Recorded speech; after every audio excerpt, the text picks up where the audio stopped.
नमस्कार, वंदे मातरम। दोस्तों, स्वागत है आप सबका सैनिक पाठशाला में। 8वें पे कमीशन से जुड़ी हुई एक खास जानकारी लेके आज के इस वीडियो में आया हूं।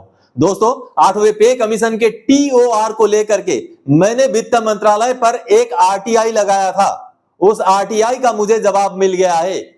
मैंने टीओआर के जो पॉइंट मिले हैं आपके पास, उसका कॉपी मुझे दीजिए, ऐसा आरटीआई डाला था जिसका मुझे जवाब मिल गया है। जी हाँ दोस्तों, टीओआर के क्या क्या पॉइंट मिले हैं वित्त मंत्रालय को, या तो फिर इस जवाब से क्या आगे क्लियर हो रहा है, वो बातें आज के इस वीडियो में चर्चा करेंगे दोस्तों।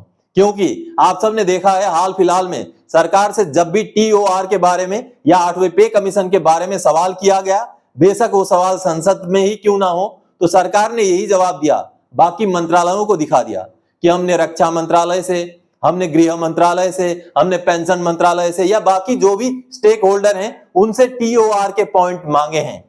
तो इसी मुद्दे को लेकर के मैंने भी सवाल किया कि जो पॉइंट आपके पास मिले हैं उसके कॉपी मुझे दे दीजिए।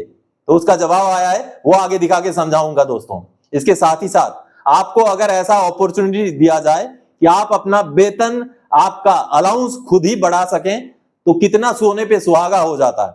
ऐसा ही हम तो 8वां पे कमीशन का इंतजार कर रहे हैं, लेकिन किसी ने अपने वेतन और भत्तों में बढ़ोतरी करवा लिया है। 77,750 से लेके 67,750 रुपए तक की बढ़ोतरी हर महीने में कर ली गई है। इसके बारे में भी आगे जानकारी दूंगा दोस्तों। और साथ ही साथ अब 8वां पे कमीशन एरियर के साथ मिलना लगभग तय है। तो अगर एरियर के साथ मिलता है तो इसमें पेंशनर को क्या फायदा होगा या कर्मचारियों को क्या घाटा होगा, इसके बारे में भी आगे बात करेंगे दोस्तों। तो चलिए इन्हीं विषयों को लेकर आगे बढ़ेंगे। हमेशा की तरह आगे बढ़ने से पहले मेरा आप सबसे आग्रह है दोस्तों, ये सामने के आंकड़े देखिए, आंकड़े अभी सुधरने लगे हैं, लेकिन बहुत सारे अभी भी व्यूअर्स हैं जो चैनल को सब्सक्राइब किए बगैर ही चैनल के वीडियोस देख रहे हैं। तो आपने भी अगर अभी तक चैनल को सब्सक्राइब नहीं किया है, आप सोचते हैं कि बाद में करूंगा और रह जाता है, तो सबसे पहले वीडियो को यहां पॉज कीजिए, चैनल को सब्सक्राइब कीजिए, क्योंकि सब्सक्राइब करना बिल्कुल फ्री ऑफ कॉस्ट है। चैनल को सब्सक्राइब करेंगे तो आने वाले समय में 8वें पे कमीशन से जुड़ी हुई या आपके फायदे से जुड़ी हुई हर जानकारी आपको सटीक सैनिक पाठशाला में मिलती रहेगी दोस्तों। तो पहले चैनल को सब्सक्राइब करें, आगे उसके बाद वीडियोस को देखना कंटिन्यू रखें।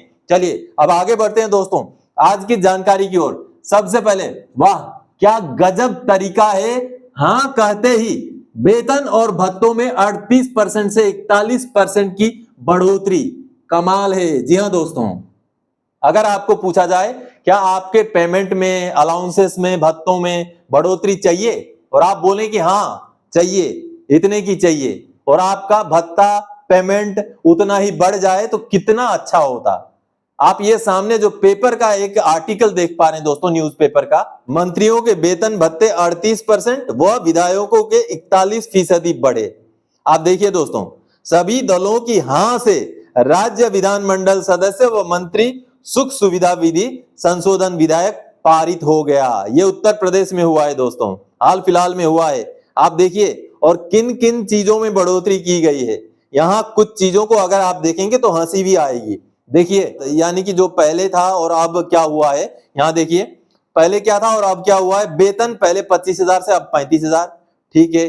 निर्वाचन क्षेत्र भत्ता 50,000 से 75,000, ठीक है। जन सेवा दैनिक भत्ता 1500 से 2,000, सचिव भत्ता 20,000 से 30,000, चिकित्सीय भत्ता 30,000 से 45,000। आप देखिए, केंद्र के जो कर्मचारी, जो पेंशनर्स हैं, उनको मिलता है 1,000 रुपए हर महीना, लेकिन जो विधायक हैं, जो मंत्री हैं राज्य के, उनको मिलता है 45,000, अब मिलना शुरू हो जाएगा। अब यहां पर सबसे महत्वपूर्ण दोस्तों, टेलीफोन भत्ता, ये गौर करने वाली बात है। टेलीफोन भत्ता 6,000 से 9,000 कर दिया गया है, जबकि अगर आप टेलीफोन का यूजेस और उसके चार्जेस देखेंगे तो ये कम होते आए हैं। पहले से इनमें कटौती ही हुई है, लेकिन इस भत्ते को भी 6,000 से 9,000 कर लिया गया। इसी तरीके से जो कुल पहले 1,70,416 था, जिसको 2,40,166 किया गया, और साथ साइड में अगर देखेंगे तो पहले जो मंत्रियों के लिए जितना था उसमें 77,750 की बढ़ोतरी और विधायकों के लिए 67,750 रुपए की बढ़ोतरी। ये पूरा आर्टिकल आप वीडियो को पॉज करके पढ़ सकते हैं।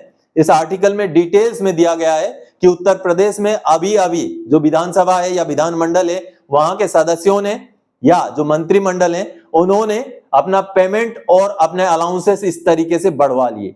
ठीक है, बढ़ने चाहिए, समय समय पर सभी के पेमेंट भत्तों में बढ़ोतरी होनी चाहिए, लेकिन अब यहां पर सबसे बड़ी बात है, हाँ कहते ही बढ़ा दिया गया। जिनको खुद का पेमेंट पेंशन खुद ही बढ़ाना हो, इससे अच्छा पे कमीशन बिठा लीजिए। आपके लिए भी पे कमीशन का सिस्टम क्यों नहीं कर रहे हैं? कोई ऐसा कमीशन बिठाया जाए जो रिकमेंडेशन करे, उसके बेस पर आपका भी पेमेंट या भत्ते बढ़े। सरकारी कर्मचारी पेंशनर लगातार इंतजार कर रहे हैं 8वें पे कमीशन की, लेकिन उससे पहले ही विधानसभा में उत्तर प्रदेश की, हालांकि ये सभी राज्यों की बात नहीं, उत्तर प्रदेश की बात है, वहां पर पेमेंट और जो भत्ते हैं वो बढ़ा लिए गए हैं। ऐसा ही अपॉर्चुनिटी आपको दिया जाए, खुद के भत्ते, खुद के अलाउंसेस, खुद का पेमेंट अगर आप बढ़ा सकें तो कितना अच्छा होता है। चलिए कोई बात नहीं, जो भी हुआ है, हमारी मांग है कि आगे पारदर्शी तरीके से पे कमीशन या ऐसा कोई कमीशन लागू करके अगर बढ़ाया जाए तो थोड़ा सा अच्छा दिखता है। चलिए आगे बढ़ते हैं अगली जानकारी की ओर। 8 CPC के TOR पर सैनिक पाठशाला के RTI का आया वित्त मंत्रालय का जवाब। देखें क्या है 20 अगस्त 2025 की स्थिति। जी हां, 20 अगस्त 2025 को यह जवाब आया है मुझे। मैंने TOR मांगे थे दोस्तों, TOR रक्षा मंत्रालय से आपको क्या TOR मिले हैं वित्त मंत्रालय को, उसका कॉपी मुझे भेजें। यह मेरा सवाल था, और सवाल मेरा किस चीज पर बेस था वो भी आपको बताऊंगा। तो चलिए पूरे डॉक्यूमेंट्स, जिन डॉक्यूमेंट्स के बेस पर मैंने RTI डाला था और RTI में मैंने क्या डाला था उनको देखते हैं। दोस्तों, भारत सरकार से 22 जुलाई 2025 को राज्यसभा में 8वें पे कमीशन के TOR को लेकर के सवाल पूछे गए थे। श्री भुवनेश्वर कलिता जी ने ये सवाल पूछे थे। इन सवालों में सरकार ने NCJCM से जो TOR के पॉइंट आए थे उनको सामने रखा था। आप यहां पर देख पा रहे हैं, ये देखिए, जो भी पॉइंट NCJCM की तरफ से दिए गए थे उन पॉइंट्स को सरकार ने सामने रखा था कि ये पॉइंट्स हमारे पास NCJCM की तरफ से मिले हैं। ये थी उस दिन की स्थिति 22 जुलाई 2025 की। 22 जुलाई को यह सवाल हुआ था और उसी दिन सरकार ने यह जवाब दिया था 8वें पे कमीशन को लेकर के। अब इस सवाल जवाब के बेस पर मैंने एक RTI डाला था, और RTI में मैंने क्या डाला वो दिखाता हूं। चलिए ये देखिए दोस्तों, ऑनलाइन RTI का रिक्वेस्ट फॉर्म है, आप यहां पर देख पा रहे हैं। ये RTI का रजिस्ट्रेशन नंबर है सबसे ऊपर, और मैंने RTI डाला था डिपार्टमेंट ऑफ एक्सपेंडिचर को, यानी कि फाइनेंस मिनिस्ट्री के डिपार्टमेंट ऑफ एक्सपेंडिचर को ये RTI मैंने डाला था। यहां पर आप देख पा रहे हैं मेरे नाम का RTI है, और इस RTI में मैंने सवाल क्या किया था, ये देखिए सवाल मैंने किया था, please refer to Rajya Sabha question serial number 223 dated 22 July 2025 where department of expenditure has replied about the 8 CPC TOR points received from SCJCM copy attach. जो जवाब अभी मैंने थोड़ी देर पहले दिखाया उसका कॉपी को अटैच करके मैंने सवाल किया था कि जो क्वेश्चन संख्या 223 है उसको रिफर कीजिए, जो आपने जवाब के तौर पर राज्यसभा में दिया है उसको रिफर कीजिए। आगे मैंने सवाल क्या किया था, देखिए, department of expenditure is hereby requested to furnish the information under the RTI act about the 8 CPC TOR points received from ministry of defence. यानी कि वित्त मंत्रालय के डिपार्टमेंट ऑफ एक्सपेंडिचर से मैंने RTI के अधिकार के तहत जो भी रक्षा मंत्रालय से TOR के पॉइंट आए हैं उनकी मांग की थी। You are requested to provide the copy of the points forwarded to you by Ministry of Defense। यानी कि रक्षा मंत्रालय की तरफ से आपके पास जो भी TOR का लेटर आया है, जो भी पॉइंट्स आए हैं, उसका कॉपी मुझे दीजिए। ये मेरा सवाल था RTI के जरिए डिपार्टमेंट ऑफ एक्सपेंडिचर वित्त मंत्रालय को। इसका जवाब आया है। उस जवाब से पहले बीच में सरकार ने और एक जवाब 8वां पे कमीशन से जुड़ा हुआ राज्यसभा में दिया था, उसको देखते हैं पहले। ये देखिए दोस्तों, वित्त मंत्रालय का ही, व्यय विभाग का ही, डिपार्टमेंट ऑफ एक्सपेंडिचर का ही ये सवाल जवाब का ब्यौरा है, 12 अगस्त 2025 का है। अब इसमें राज्यसभा में भारत सरकार के वित्त मंत्रालय के डिपार्टमेंट ऑफ एक्सपेंडिचर से पूछे गए थे कि आपने TOR मांग के जो लेटर्स भेजे हैं विभिन्न मंत्रालयों को, चाहे रक्षा मंत्रालय हो, चाहे गृह मंत्रालय हो, चाहे और भी मंत्रालय हैं जहां से आपने पॉइंट मांगे थे, कब कब आपने पॉइंट मांगे थे, उनका क्या तथ्य है, आया है कि नहीं आया है। ये सवाल जो है राज्यसभा में फिर से उठा था। जावेद अली खान जी ने यह सवाल उठाया था, जिसका सरकार ने जवाब देते हुए 2 डेट्स यहां पर बताए थे। देखिए, दिनांक 17 जनवरी 2025 और दिनांक 17 फरवरी 2025 के पत्र के माध्यम से रक्षा मंत्रालय, गृह मंत्रालय, कार्मिक एवं प्रशिक्षण विभाग और सभी राज्यों से 8वें केंद्रीय वेतन आयोग के विचारार्थ विषय के लिए इनपुट मांगे गए थे। यानी कि 17 जनवरी 2025 और 17 फरवरी 2025 को इन मंत्रालयों से टीओआर के पॉइंट मांग करके वित्त मंत्रालय ने अर्जी की थी या लेटर भेजा था, जो भी था वो 17 जनवरी और 17 फरवरी को किया गया था। भारत सरकार ने राज्यसभा में ये माना है कि एक रिक्विजिशन यानी कि टीओआर मांग करके एक लेटर जनवरी में भेज दिया गया था 17 जनवरी को, दूसरा लेटर 17 फरवरी को भेज दिया गया था।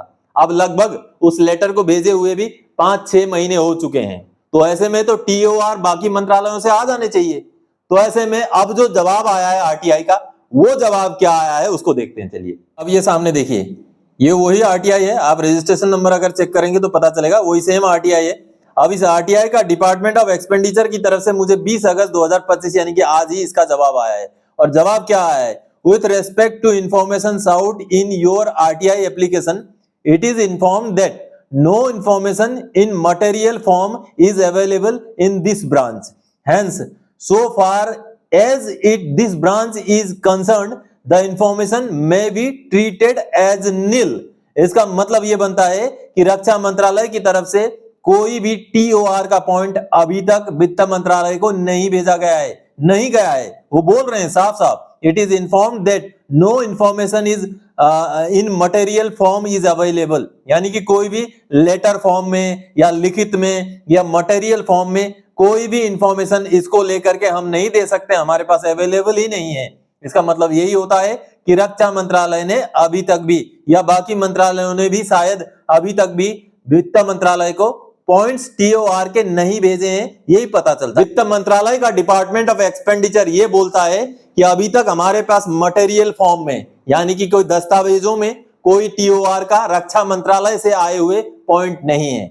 इसका मतलब होता है या तो फिर जो लेटर भेजे गए थे वो पहुंचे ही ना हो रक्षा मंत्रालय में, या तो रक्षा मंत्रालय अभी भी उस लेटर को पेंडिंग रखा हुआ है, रक्षा मंत्रालय में ही टीओआर फाइनलाइज नहीं हो रहे हैं, क्योंकि वित्त मंत्रालय ने तो मना कर दिया हमारे पास ऐसे लिखित में कोई भी टीओआर के पॉइंट है नहीं।